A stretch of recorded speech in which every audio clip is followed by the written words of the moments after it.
तो जैन साहब, आज़ादी पाने के लिए ये फॉर्मूला अपनाया जाए कि आपके पास कोई और फॉर्मूला है?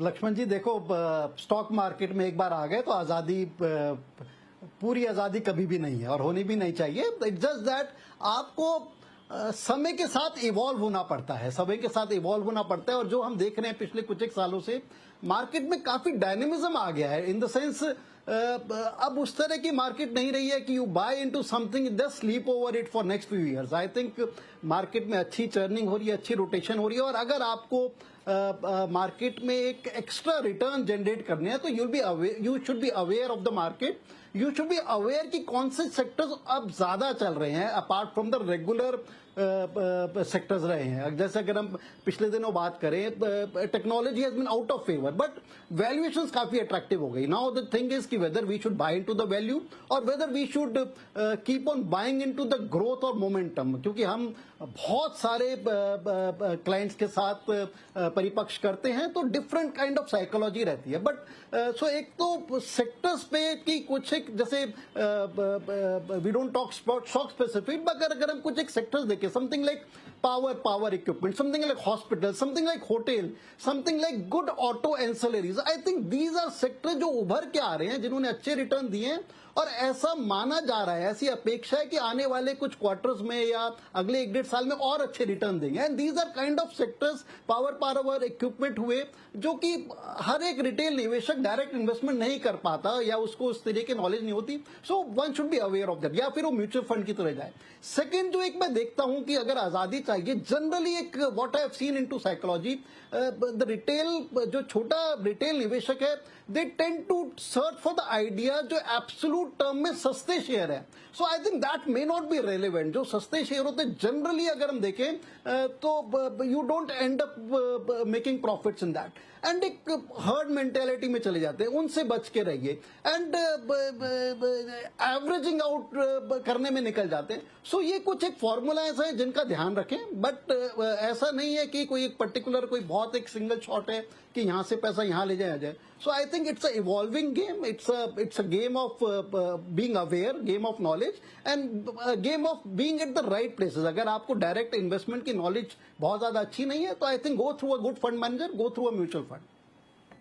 ये बताया भी रहता सुनील जी कि आप ज़्यादा दिमाग खुद मत लगाइए, फंड मैनेजर को दीजिए, वो संभालेंगे। पराग ठक्कर साहब भी बहुत ही सीनियर फंड मैनेजर है फोर्ट कैपिटल के। पराग ठक्कर साहब, आपके पास ही सारे क्लाइंट आ रहे हैं, सब लोग घुमा फिरा के आपकी तरफ इशारा कर रहे हैं।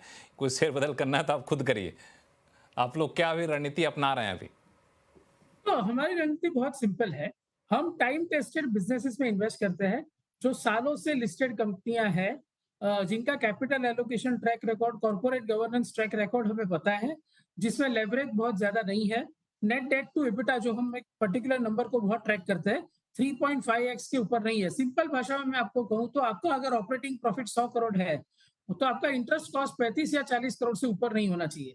ऐसी कंपनी हम बिल्कुल अवॉइड करते हैं जहां ये हो। तीसरा, ऑपरेटिंग कैश फ्लो बनना ही चाहिए। ऐसे बिजनेस में हम पैसा नहीं डालते जहां वर्किंग कैपिटल में पैसा ज्यादा फंस जाए।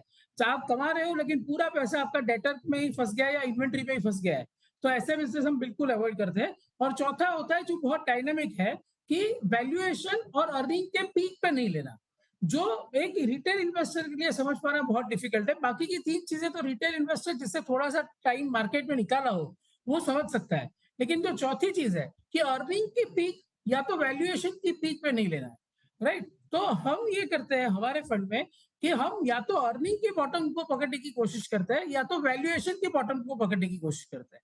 तो जैसे कि हम 6 महीने के पहले हमने सीमेंट पे बहुत बुलिश कॉल लिया था, 15% ऑफ द पोर्टफोलियो हमने सीमेंट कर दिया था, बिकॉज हमने ये व्यू बनाया था कि सीमेंट में अर्निंग बॉटम आउट हो गया है। पूरा सेक्टर जो है वो पैसा कमाने की तरफ है, कैश फ्लो बनाने की तरफ है, डेट चुकाने की तरफ है।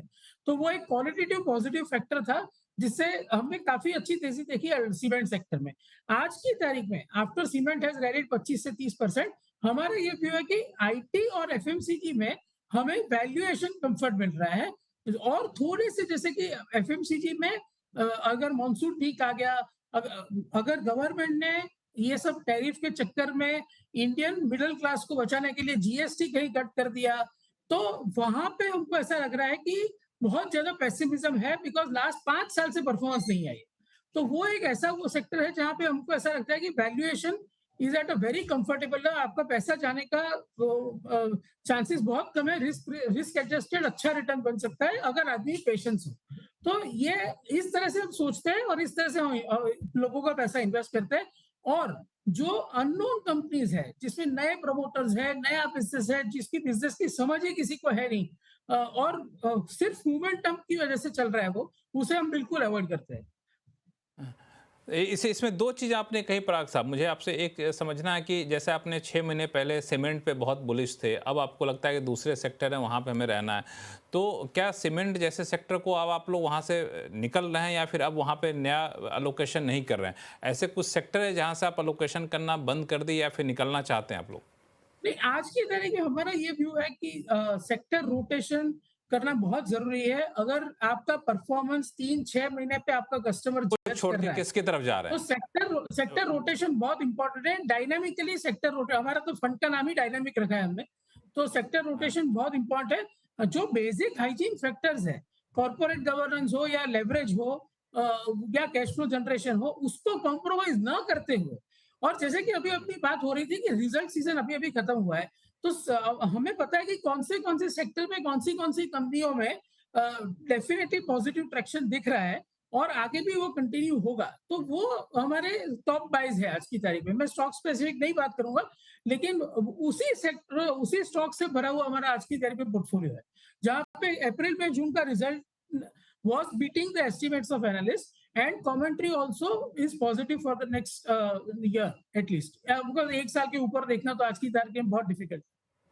हालांकि इसमें एक बात जो आपने कही पराग साहब की, हम लोग वैल्यूएशन देखते हैं, पी देखते हैं, लेकिन उससे पहले फिरोज अजीज साहब कह रहे थे कि इतना फंड है कि अब पी वगैरह का जो फॉर्मूला था वो कई बार जो 100 के पी में चले जाते हैं लोग, और कई देशों में ऐसा देखने को मिला है, तो उसको भी हम लोग कुछ समय के लिए दरकिनार कर सकते हैं। ये एक बड़ा इंटरेस्टिंग चीज़ है, जो कई बार लोग कहते हैं कि इंडिया का पी बहुत है, वैल्यूएशन काफ़ी ज़्यादा, पैसा यहाँ से निकाल के बाहर जा रहे हैं, कि वो पुराना फार्मूला आप छोड़ देना चाहिए। इस पर हम आप लोग से सवाल जवाब करेंगे, लेकिन फिलहाल